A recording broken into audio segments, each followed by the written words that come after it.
Assalamualaikum warahmatullahi wabarakatuh.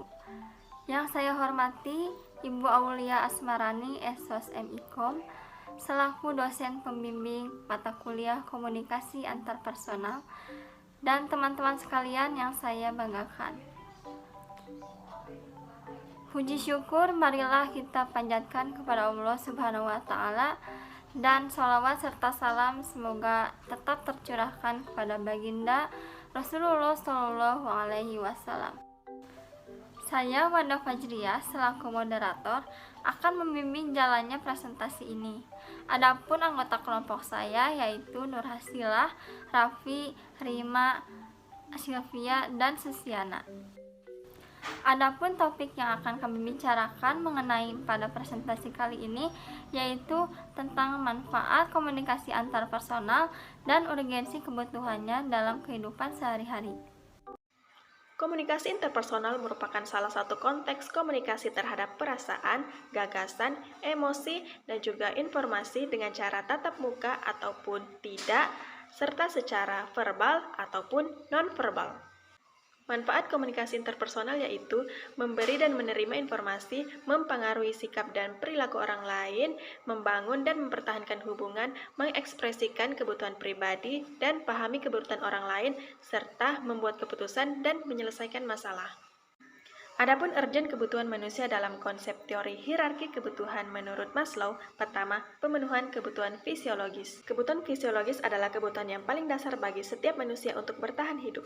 Kebutuhan fisiologis seperti minum dan makan. Selain kebutuhan nutrisi, kebutuhan fisiologis juga mencakup pakaian, tempat tinggal, dan reproduksi. Pemenuhan kebutuhan atas perasaan aman dan perlindungan. Jika kebutuhan psikologis dan biologis pada tingkat pertama telah terpenuhi, maka manusia berusaha memenuhi kebutuhan pada tingkat berikutnya, yaitu kebutuhan akan rasa aman. Kebutuhan akan rasa aman ini diantaranya adalah rasa aman fisik seperti stabilitas, ketergantungan, perlindungan, kebebasan dari daya yang mengancam seperti kriminalitas, perang, terorisme, penyakit, takut, cemas, bahaya, kerusuhan, dan bencana alam. Sedangkan kebutuhan secara psikis yaitu yang bersangkutan mengancam kondisi kejiwaan seperti tidak diejek, tidak direndahkan, tidak stres, dan lain sebagainya. Saya, Sylvia Elsa Gunawan, akan menjelaskan mengenai pemenuhan kebutuhan atas perasaan kasih sayang dan perasaan memiliki. Pemenuhan kebutuhan atas perasaan kasih sayang dan perasaan memiliki dimiliki oleh setiap orang, baik terhadap keluarga, sahabat, pasangan. Contohnya dalam keluarga, saya memberikan kasih sayang kepada kedua orang tua saya, saudara-saudara saya, dan saya merasa memiliki keluarga ini, merasa bagian dari keluarga ini, sehingga saya ingin melakukan yang terbaik untuk keluarga ini karena mereka bagian dari saya dan saya bagian dari mereka.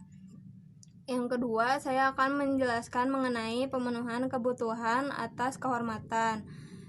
Pemenuhan kebutuhan atas kehormatan biasanya dimiliki oleh beberapa orang seperti penghormatan, penghargaan, pengakuan, apresiasi dari orang lain untuk dirinya atas apa yang dia lakukan. Seperti contohnya seorang kepala perusahaan mengapresiasi kerja keras dari pegawainya. Yang terakhir, pemenuhan kebutuhan atas aktualisasi diri. Menurut Maslow, kebutuhan aktualisasi diri adalah kebutuhan seseorang untuk menjadi apa yang diinginkan sesuai dengan potensi yang dia miliki. Beberapa psikolog mengatakan kebutuhan aktualisasi diri adalah kebutuhan seseorang untuk menjadi versi terbaik dari dirinya. Sebagai contoh, saya memiliki impian untuk menjadi seorang penyanyi yang terkenal. Saya suka musik dan pengetahuan musik saya cukup baik. Namun saya tidak memiliki suara yang bagus. Jadi ketika saya memiliki aktualisasi diri, saya bisa menggunakan dan mengembangkan kemampuan bermain gitar saya untuk menjadi terkenal. Lantas, bagaimana mengembangkan aktualisasi diri? Pertama, hargai hal-hal kecil yang didapatkan dalam hidup. Yang kedua, belajar menerima apa yang terjadi pada diri sendiri. Dan ketiga, jangan terlalu mencemaskan pendapat orang lain tentang tentang diri kita. 5 hierarki kebutuhan tersebut termasuk urgent kebutuhan interpersonal, karena untuk terpenuhinya, seseorang pasti akan melakukan komunikasi dengan individu lainnya.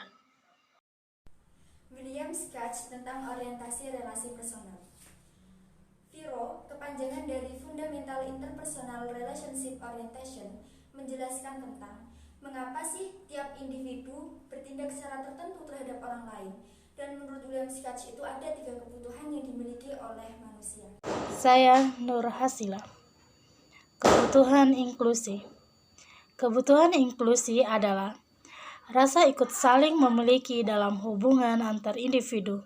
Misalnya, keinginan untuk asosiasi, bergabung dengan sesama manusia yang berkelompok.